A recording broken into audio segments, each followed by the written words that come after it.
On the 30th of August 1913, Kumaravel Karuppaiah and Sita Ammai gave birth to a baby boy in a small village named Moonapudur in Tamil Nadu. Karuppaiah belonged to the Thondaman clan and he lived in the Ramanathapuram district in India. Thus he named his son Saumyamurthy Thondaman.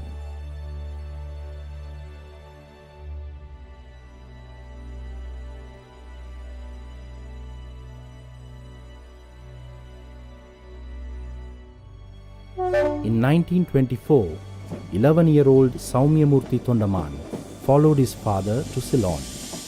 At that time, Thondaman's father Karuppaiah, who was initially an estate field Kangani, rose to become an estate owner in the Nuvareliya district, where he became the first Indian origin Tamil to own a tea estate in Ceylon.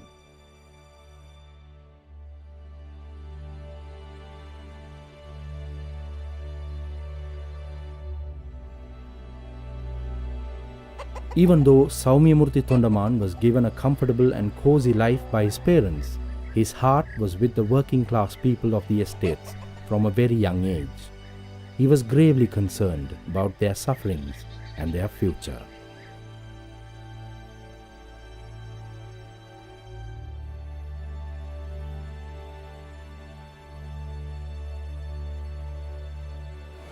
The Ceylon Indian Congress's first convention, held in the city of Gampala, later became the turning point in Saumyamurthy Thondaman's political journey. Even though he was only asked to financially support and facilitate this gathering, he made sure that this was an island-wide success. Thus, Saumyamurthy Thondaman was elected leader in its second convention held in 1945.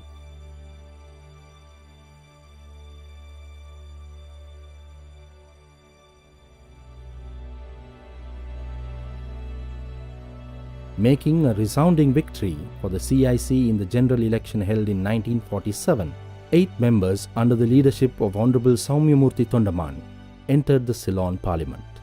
Considering the momentum gained by this victory a threat to power, the then government of Ceylon declared a Citizenship Act in 1949, which made the majority of Indian origin Tamils stateless.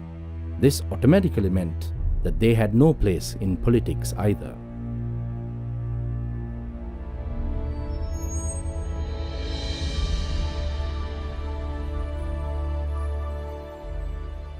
In 1950, Saumyamurthy Thondaman was instrumental in renaming the Ceylon Indian Congress to Ceylon Workers' Congress or CWC, further highlighting its vision towards the well-being of the estate workers in Ceylon. CWC was a labor union and Saumyamurthy Thondaman was its leader. After a peaceful yet persuasive political struggle for nearly 10 years, Saumyamurthy Thondaman was offered a single seat under the Sirimavo regime in 1960. This success, however, was threatened again when the Sirima Shastri Pact was signed between India and Sri Lanka in 1964. This pact forced scores of Tamils of Indian origin to involuntarily go back to India, while some remained hopeless in the country.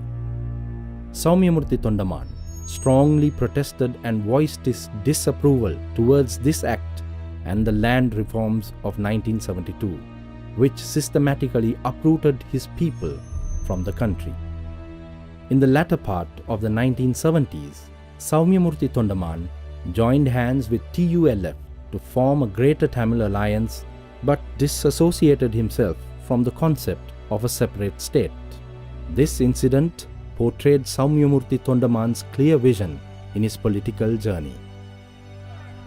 In 1974, opposition leader J.R. Jayawardena was highly impressed with Mr. Saumyamurthy Thondaman's courage and commitment as he somehow evaded roadblocks and violence on the streets against the UNP to join him at a satyagraha against the government in power. Perhaps marking the second important turning point in the political journey of Honorable Saumyamurthy Thondaman, in 1977, UNP joined hands with the CWC and defeated the SLFP government. Saumyamurthy Thondaman was offered a ministerial post for the first time in his career.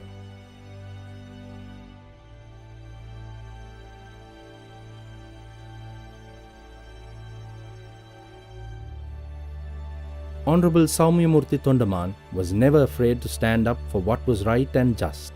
He said to his people that he will not be a yes man to the government, and he proved this during the communal violence that broke out in the country in 1983.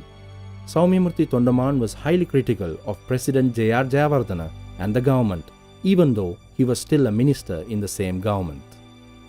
Similarly, when tensions were soaring between India and Sri Lanka during the period 1989 to 1992 due to India's involvement in Sri Lanka's conflict, Saumyamurthy Thondaman played a vital diplomatic role in stabilizing the fragile relationship.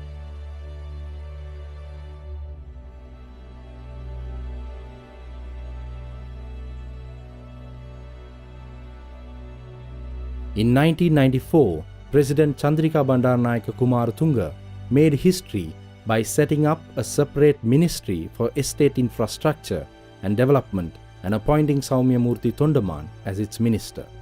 Many schools, houses and hospitals were built under this ministry in the following years.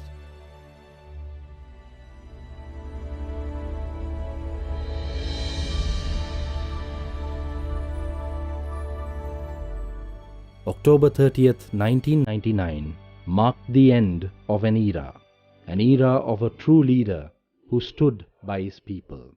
Saumyamurthy Thondaman, at the time of his death, was both the oldest and the senior-most member of the Sri Lankan cabinet, where he had served continuously for 21 years from 1978, under 4 Sri Lankan presidents, as the leader of the political party, the Ceylon Workers' Congress.